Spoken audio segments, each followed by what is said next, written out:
হাই friends, মই দীপ্ত। চাওক, আমাৰ ৰাজ্যত পৌৰসভাৰ নিৰ্বাচন আহি আছে।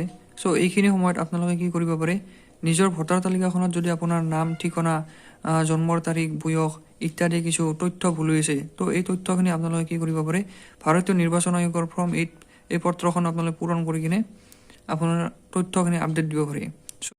এই ফৰ্মখন আপোনালোকে পাব ইলেকশ্যন অফিচত। তাৰপিছত এই ফৰ্মখন আপোনালোকে পূৰণ কৰাৰ কাৰণে কি কৰিব, ইয়াত প্ৰতি নিৰ্বাচক পঞ্জীয়ন বিষয়া আপোনাৰ সমষ্টিটো লিখিব ইয়াত।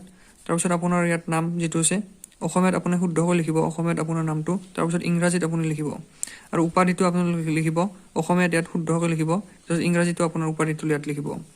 তাৰপিছত নিৰ্বাচক নামাৱলীত পঞ্জীয়নৰ সবিশেষ, বিধানসভাটো আপোনাৰ লিখিব, বিধানসভা সমষ্টিৰ নামটো ইয়াত লিখিব, আপোনাৰ যিটো বিধানসভা সমষ্টি হয় সেই সমষ্টিটোৰ নাম আপোনালোকে লিখিব।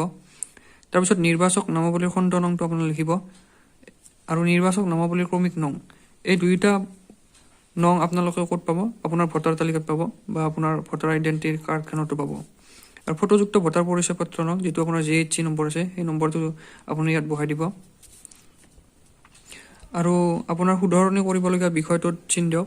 ইয়াত আপোনাৰ যিকেইটা আপুনি বিৱৰণ মানে শুদ্ধ কৰিব বিচাৰে, আপোনাৰ নাম হওক বা ঠিকনা হওক, ফটোগ্ৰাফ হওক, তো আপোনাৰ অনলাইন মাধ্যমত দুটাতকৈ অধিক চিলেক্ট কৰিব নোৱাৰে। তো ইয়াত আপুনি চিলেক্ট কৰিব পাৰে দুটাতকৈ অধিক, একো নাই। তো ধৰি লওক আপোনাৰ নাম আৰু ঠিকনা শুধৰণি কৰিব বিচাৰে, তো এই যিখিনি শুদ্ধ বিৱৰণ, সেই শুদ্ধ বিৱৰণখিনি ইয়াত আপুনি তুলি ধৰিব, ইয়াত আপুনি লিখি দিব। যিখিনি শুদ্ধ বস্তু আপুনি তথ্য আপডেট দিব বিচাৰে, এই তথ্যখিনি আপোনালোকে এই খালী ঘৰখিনিত আপোনাৰ লিখিব, নাম হওক, গাঁও হওক, পিন নং হওক।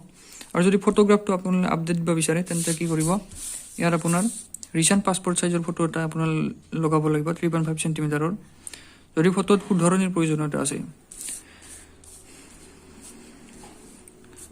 ইয়াত বুজি পালে আপোনালোকে ইয়াত যিখিনি আপোনালোকৰ শুদ্ধ কৰিবলগীয়া হওক, যদি নামটো ভুল হৈছে ইয়াত শুদ্ধকৈ আপোনাৰ নামটো ইয়াত ভৰাব।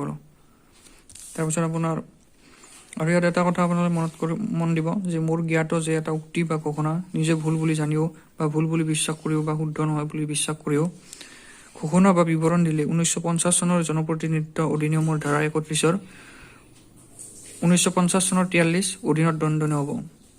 বুজি পাইছে? তো আপুনি যিখিনি শুদ্ধ বিৱৰণ, সেই শুদ্ধ বস্তুখিনিহে আপোনালোকে দিব, ইয়াত কোনো মানে ভুল তথ্য দাঙি নধৰিব। আপোনাৰ স্থান আপোনাৰ লিখিব, আপোনাৰ যিটো স্থান, তাৰপিছত তাৰিখ লিখিব, ইয়াত আপোনাৰ চাইন কৰিব। তো চাইন কৰাৰ পিছত আপোনালোকে কি কৰিব, নেক্সট ফৰ্মখন ইয়াত আপোনাৰ নাই, ক্ষেত্ৰ পৰ্যায়ৰ পৰীক্ষা বিষয়াৰ মন্তব্য ইয়াত তুলি ধৰিব।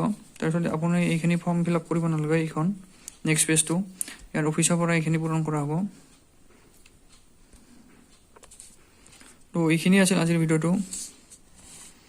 তো আপোনাৰ এই ফৰ্মখন যদি ফৰ্মখন আপোনাৰ আনিব বিচাৰে, তেন্তে কি কৰিব, আপোনাৰ নিৰ্বাচন যিটো অফিচ আছে, সেই নিৰ্বাচন অফিচৰ পৰা আপোনালোকে ফৰ্মখন আনি কিনে ফৰ্মখন ফিল আপ কৰি অফিচত জমা দিলে হ'ল। তো যিখিনি আপোনাৰ শুদ্ধ তথ্য আপডেট দিব বিচাৰে, তো সেই তথ্যখিনি আপোনাৰ আপডেট হৈ যাব।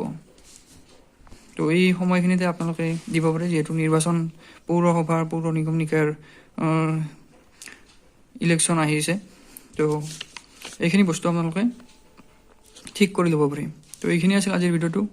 তো যদি ভিডিঅ'টো চাই ভাল পালে, তেন্তে প্লিজ লাইক, কমেণ্ট, শ্বেয়াৰ আৰু চেনেলটো ছাবস্ক্ৰাইব কৰিবলৈ একেবাৰে নাপাহৰিব। ধন্যবাদ, থেংক ইউ।